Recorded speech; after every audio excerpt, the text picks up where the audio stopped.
Recess is over, and let's begin. So we are starting back with the agenda, which is revising the updated use of force policy. And I give it to the floor. Any questions, comments?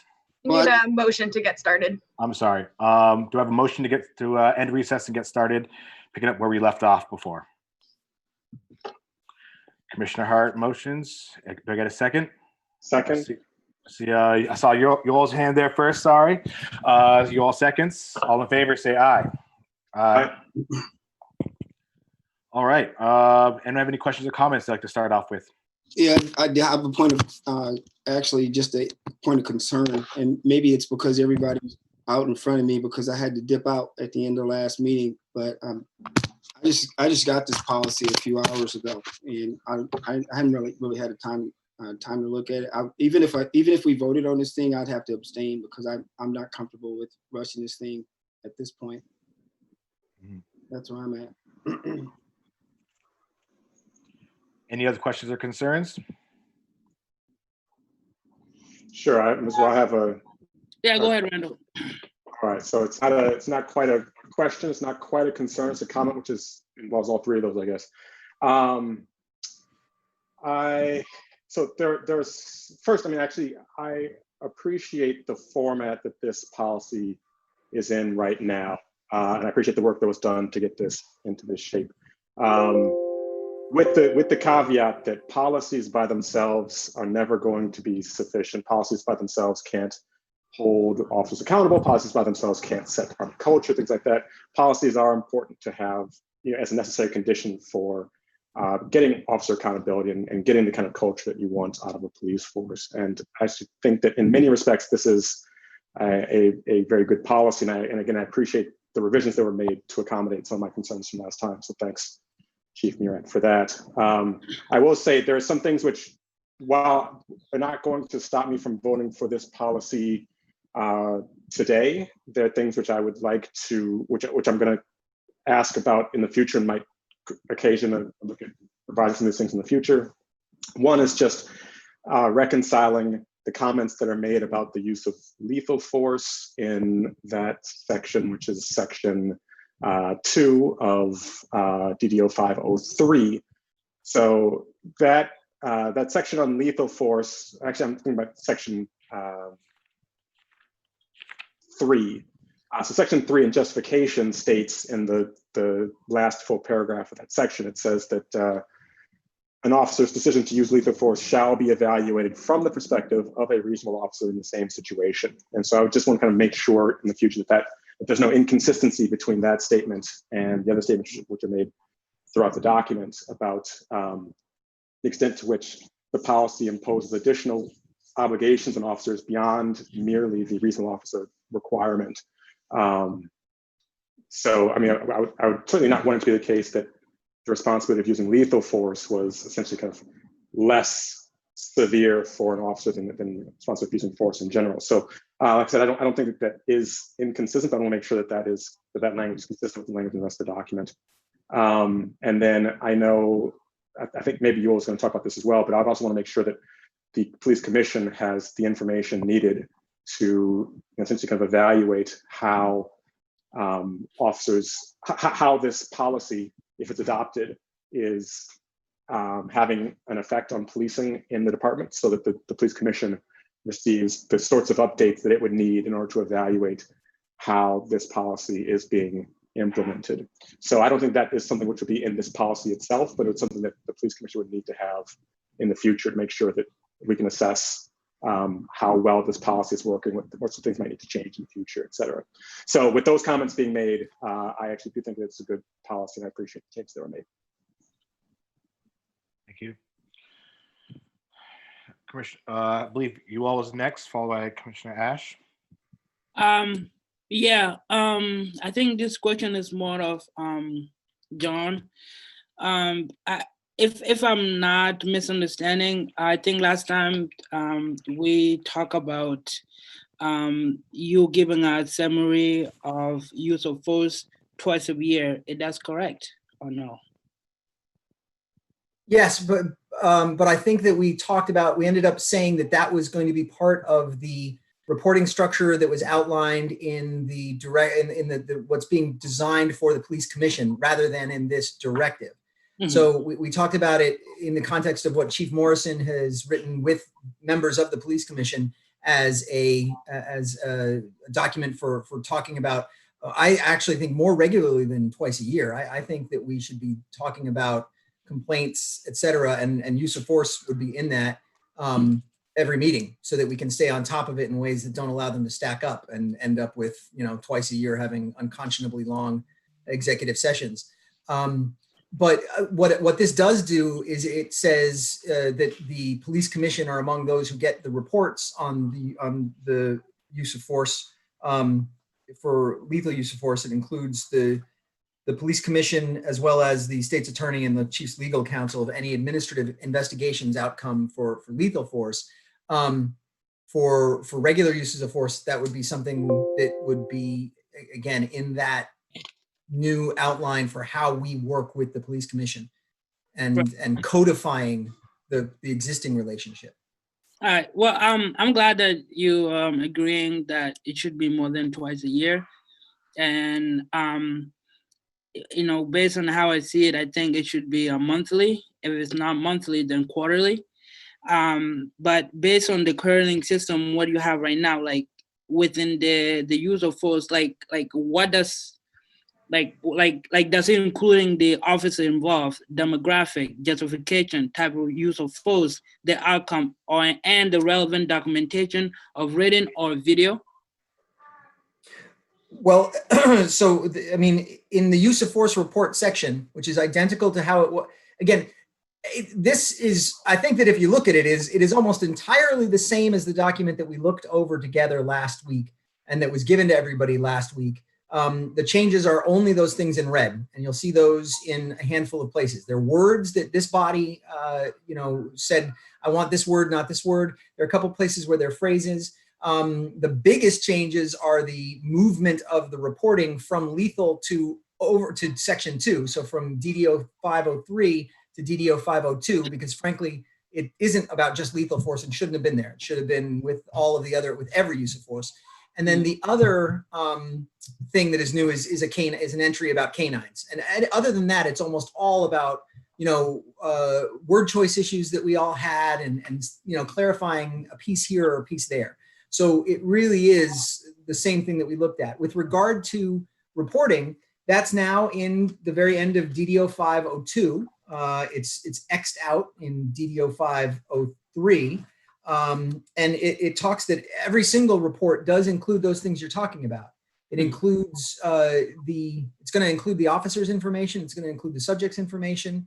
And those pieces of information aren't spelled out in this because they're part of the report that is associated with the use of force. So when an officer uses force in the context of any situation where it's lawful to do so, a interaction with somebody who's incapacitated, an interaction with somebody who is resisting arrest, that is that individual's in the Valco report. So we have all the information about that individual. And then in the use of force report, there's additional information explaining the officer's actions, the justification. It has to spell that out. And then, there's also whether or not the body camera was on or used, and if they're following policy, it's going to be on. Mm-hmm. So all of those things, I think, Commissioner Herdrock, that you mentioned are part of it. Okay. Well, then if they are part of it, I will go back and look at it. But I still think that we as the commissioners should get the use of force monthly, with everything that I just read, which is, I will read again. The officer involved, the demographic such as race, age, gender, justification, use of force, type force of use, the outcome, and all relevant documentary and like written and video be given to us, but that is not summary. So all of that data wouldn't be, if people want that in the directive, we could contemplate it, but it's not really, the directive isn't the place for it. I think that has to be done in executive session, and it has to be a part of the rules that we're working out for what gets reported to the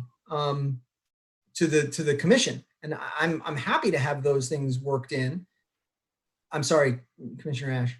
I was just going to say, you bring up really good points, and I think what we talked about last time, and I don't think we were as clear as you're articulating, so that's good and helpful. But I'm thinking ahead for new commissioners when they come on, that document that's in a draft that hopefully we get to talk about at the next commission meeting, which is next week, the role of the police commission, which the more we can get in there, especially, one day all of us won't be here, that we really have that document be handed to new commissioners. And it's like, this is what you can expect. And I think what you're talking about, you all, is great. And maybe we can outline it in that next document that refers to the use of force directive, but is really clear about what information and how that information is given to the police commission. Does that make sense? Yeah. And I just, Commissioner Herdrock, where did you just read from? I'm a little lost. Are those your own words, or are they from the somewheres that you're reading from the directive just now? No, those are my own words and what. Okay, perfect. Okay, great. I do think that we have a note, and you'll see that verbiage inserted in the next draft of the role of the commission that we'll discuss next week, I think. Okay. And I just wanted to add, Chair, just my thoughts about the changes. I feel like we really did a deep dive at the last meeting. And I feel like, John, thank you. I feel like you captured all of the changes that I looked at my notes and looked at the changes, and they were, I'm good with all of them. Thank you.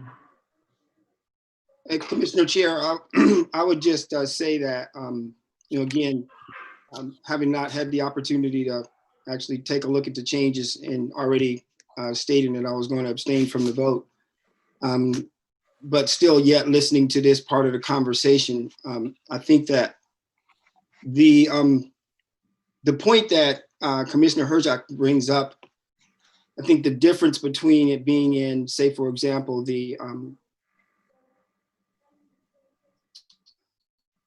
directive, or I should say let's just call it a policy that governs commissioners, as opposed to being in a directive, or for that matter, as opposed to being in a rule, is that the rules and the directives, they're actually what hold those officers accountable. There's nothing that just because it's within our policy, it doesn't necessarily mean that the police have to adhere to it. That's the commission's policy. It's the commission's policy. So there's no ramifications involved in terms of if, say, for example, John, you said, you know, those guys are nuts. I'm not going to do that. You know, forget those guys. I'm not going to. There's nothing that would hold you accountable to necessarily do that, in my opinion, and that's just an observation. I think, you know, one thing that we've been talking about and the mayor has been talking about too is the need for a charter clarification about how the reporting structure works with the police commission. Mm-hmm. I think that those kinds of things are part, if you create a document that says these are the things that work with the police commission and the police department report to one another or work with one another, and then you also say in the charter, refer to the document, you know, the existing policy, and you don't even have to spell out the whole thing. That's where you get a change like that. In a directive, we're talking about the operations of the police department more than we're talking about whether the police department is you know, that the report, for example, that Commissioner Herjavec is talking about is all of the information in the reports. It's a matter of saying these reports will be shared on a recurring basis with the commission. And again, you know, we added the commission into the to ensure that they're part of the administrative review. So after having said all of that, it still comes down to the fact that in the absence of that charter change, if I'm understanding this correctly, because I'm not following along with this, but it sounds like what the commissioner is saying, that there should be language that requires the police to report use of force data, comprehensive use of force data on a recurring basis. And I just want to understand by what authority would you be held accountable if you chose not to? So, and Shireen, you may remember this, but it's a good question, Commissioner Hughes. This came from a resolution from City Council. So well, no, the City Council gave this to us to draft, to work on and chew on and figure it out. But then it goes back to public safety, and it's a resolution by the city. So I think that's how it gets codified. In other words, yeah, that's good. I didn't understand that. So that's how I think it gets. It's going to come from City Council, like a codification of it. Just excuse me for interrupting. So just so we're on the record with that, you're saying that the policy that we've been working on over this last year and before, that we're bouncing back and forth off of the folks over in public safety. Once we get that thing to a point to where we're all satisfied with it, that it's actually going to become a resolution. That's my understanding. Joy, I'd love to hear your perspective on that, or if you know, Shireen or Randall, you have. That's my understanding of it. Okay. Joy, do you have a? Are you talking about the document outlining the role of the relationship between the commission and the department? Yes. That's right. I don't have enough background on the beginning of that to speak to that with certainty right now, but I can certainly look into that. So it's unknown. If I may, but it was a component of Commissioner Harp's letter, his wrap up of the committee to review policing policies, and it was sent to the public safety committee. And so for the public safety committee, once it's done, it will be given to the public safety committee. And I think that is the mechanism by which you say that it becomes codified. Whether the public safety committee does that alone or whether the city council then moves it, I don't know. Well, but I can tell that you is the intention of it. When I came on, that was one of the biggest things. I mean, and I had to look through all the resolutions, and there was a resolution by City Council to ask the police commission to review the role and then to bring it back to City Council. So that's where it needs to go, to say, okay, this is the way it is, or, you know, to codify it. But in my opinion, I think the commission needs some clarity on that.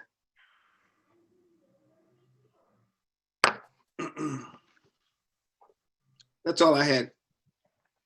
Okay.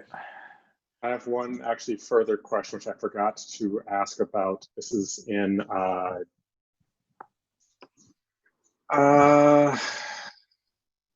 CD 050.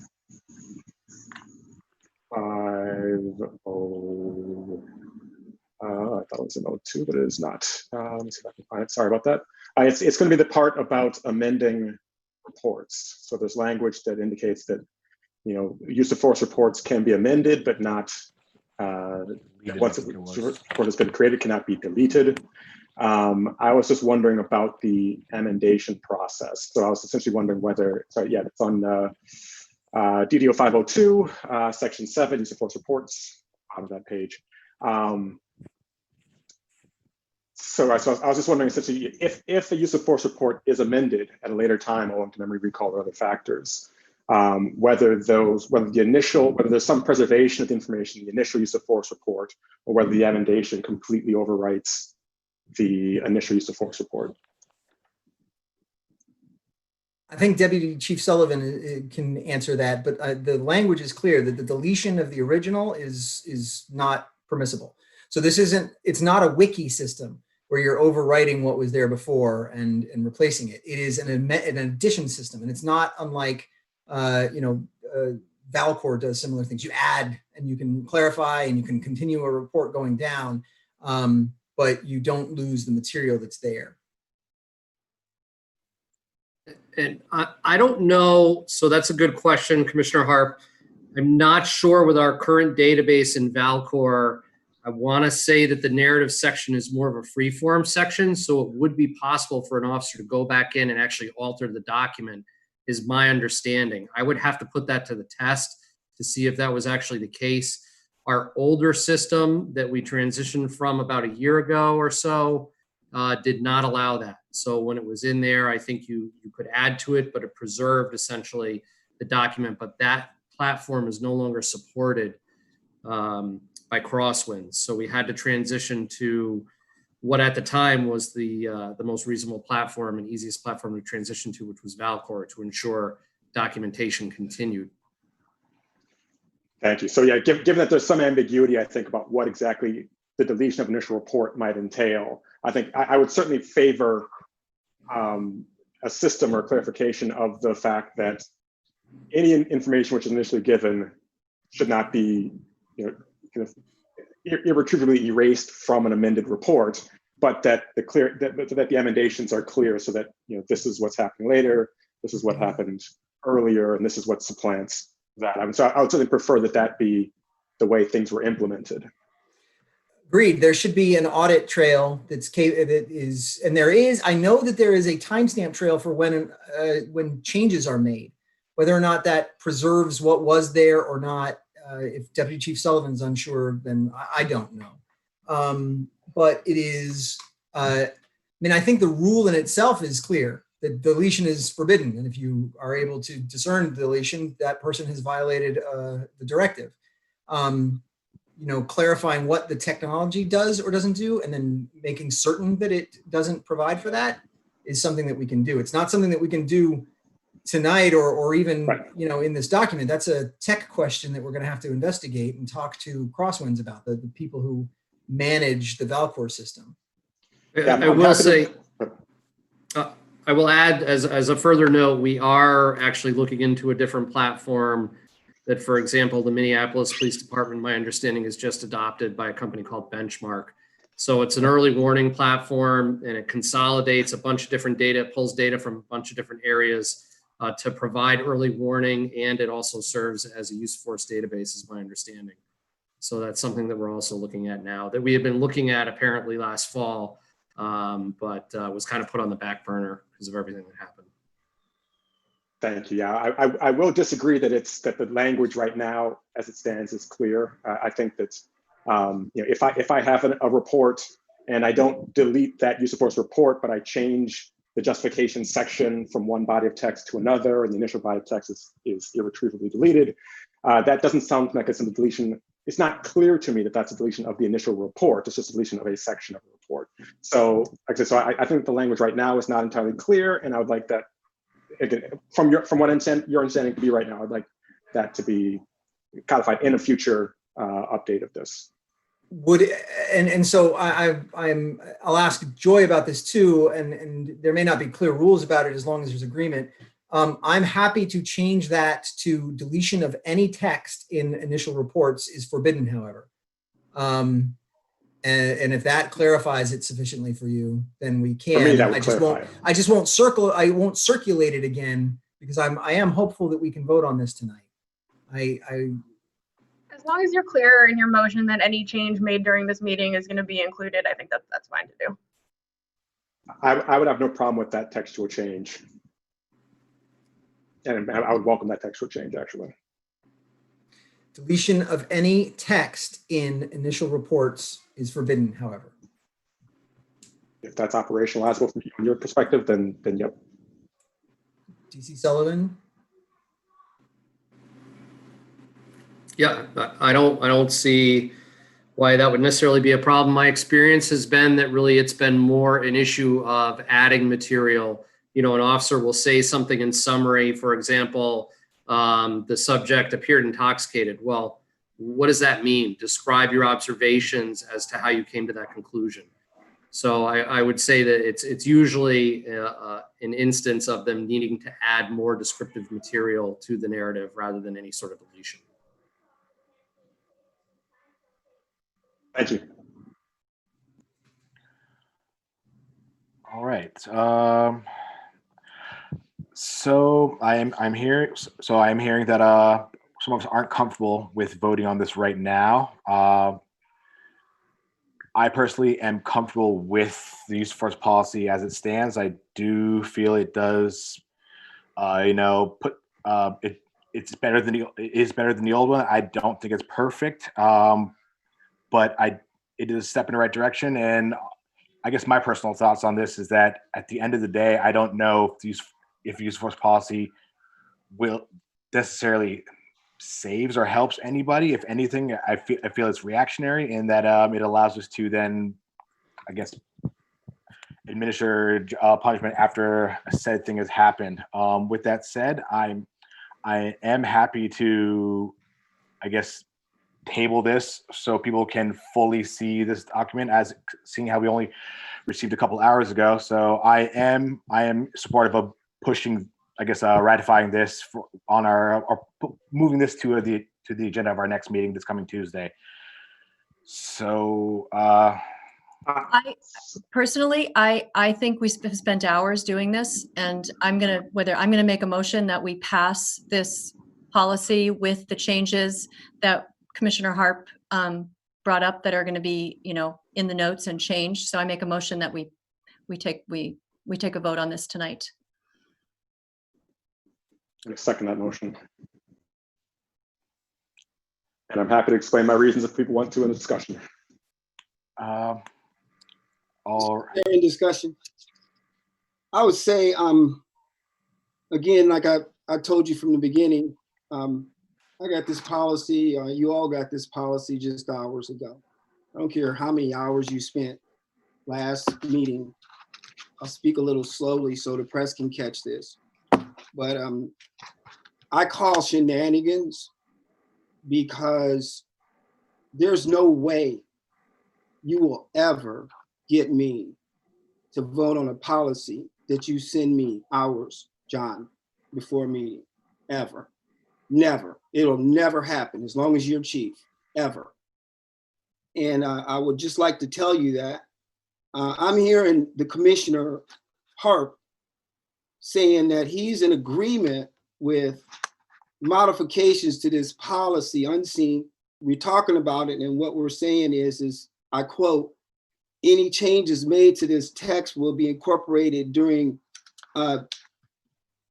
I guess what I'm understanding here is we're on the fly here, flying by the seat of our pants on the use of force policy on the 16th of June in 2020, and you guys are having a conversation about making changes to this policy now, and he's gonna take them out, just so I can get this straight. John's gonna take them out and put the changes in, but we're voting on the policy right now for approval. Give me a break. That's not accurate. Fine, Mr. Chief. Let me finish, okay? So here's the deal. I don't know what the heck is going on in this, but I'm calling this circus because here's where I'm at. You take this to the vote, make it happen, explain it to your people. I yield. So as I said before, this is the same document that was given to everybody for the last meeting. It was made public. The changes that we went over in that meeting that you left early are all in there in red. There are a small number of changes, a very small number of changes. If one was familiar with the document that was presented last week, if one read the minutes, which included all of the changes discussed that were distributed on Friday, then what's in this would be no surprise. And there is simply no sense that there are shenanigans. Frankly, I had made clear that I was going to have to talk to the city attorney about one of the changes that Commissioner Harp wanted, and talking to her took until last night. And so it was distributed today instead.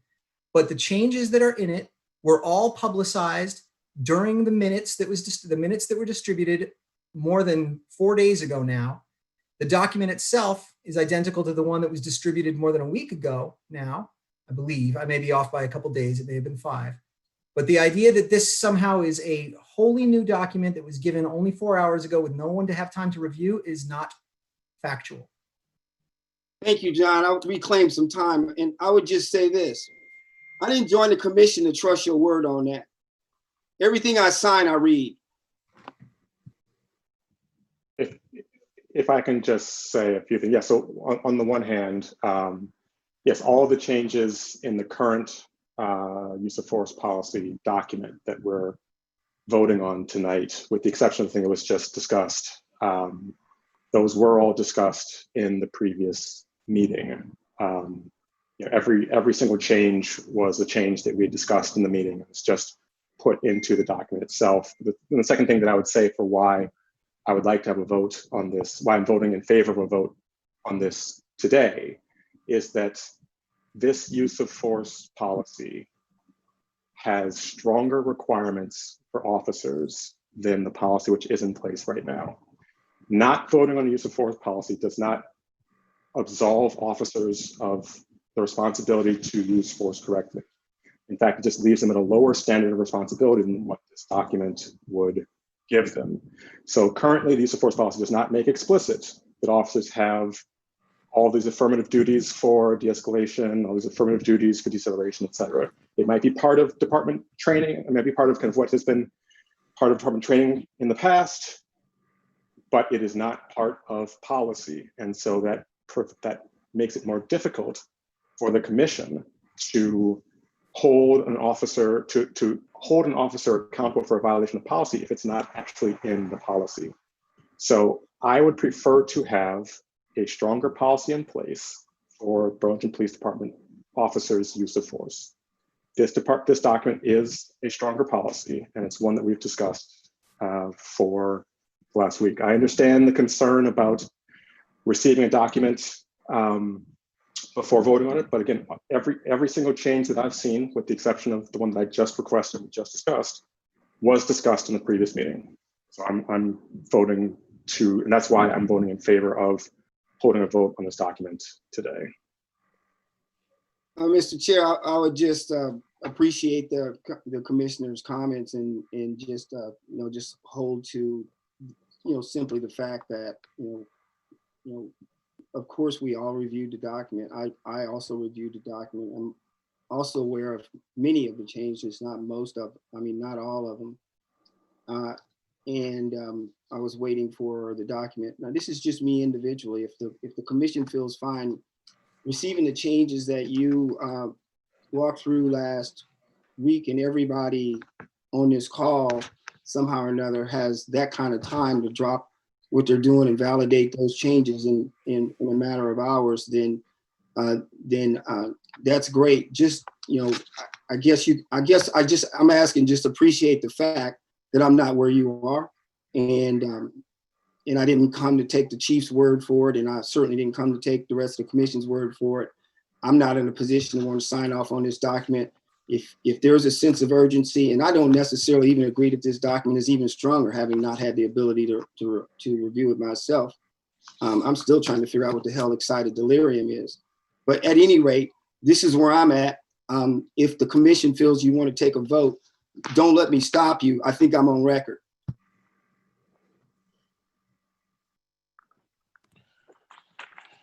All right. I There's still a believe motion on the table. I don't know if there's other discussion or not. any other discussion. So I believe there was a motion on the table to have a vote, which was seconded. Does that mean, are we voting in favor of this policy? Is that what the motion says? Sorry, just for clarification. This is just voting on whether we're going to have a vote. All right. And since it sounds like it's not likely not to be going to be unanimous, you should do it by roll call. So by calling each person's name and having them announce their vote. Okay. I guess motion on the table. Sorry, is that Nairi? Is that you, Commissioner Miles? Yes, I vote to go ahead with the draft. She vote one vote for going ahead with the draft. Commissioner Hughes? Nope. No for Commissioner Hughes. Commissioner Ash? Yes. Yep. Yes for Commissioner Ash. Commissioner Herjak? Sorry. No. No. Yes, 2 no's. Commissioner Hart Yes. and Commissioner Harp. Yes. And with my vote, I vote yes to voting to this. I believe that is 5-4 and 2 against. So, I believe that takes us to is actually voting upon this. I believe then motion on the table to accept the use of force policy as advised with the I guess the small addition that was made by Commissioner Harp. Do I have a second? Or, sorry, is that how that works? I don't think we need to have a second for that. I mean, the motion before was to hold a vote. And since that motion was approved, I think we just vote now. All right. You need a motion to vote on. So you do need the motion to approve the directive as presented for the change. Thank you. Do I have a motion to vote on the directive as presented? I move that we adopt that the commission adopt the use of force policy with indicated changes for BPD. I second. And a show of hands in favor of the use of force policy, raise your hand. Neri, was that a yes or a no since you're on the phone? That's a yes for me. That's a yes. And all those not in favor of the adopting the use of force policy as it stands, raise your hand. So because it's not unanimous, you're going to need to do a roll call. Roll call. Once again. All right. Commissioner Harp. Yes. Is that as one yes? Commissioner Herjak. Sorry. Oh. That is a no. Commissioner Hart. Yes. Commissioner Ash. Yes. Commissioner Hughes. Present. Present. And Commissioner Miles. Yes. And I am a yes. So I believe that is 5 yes, 1 no, and 1 present.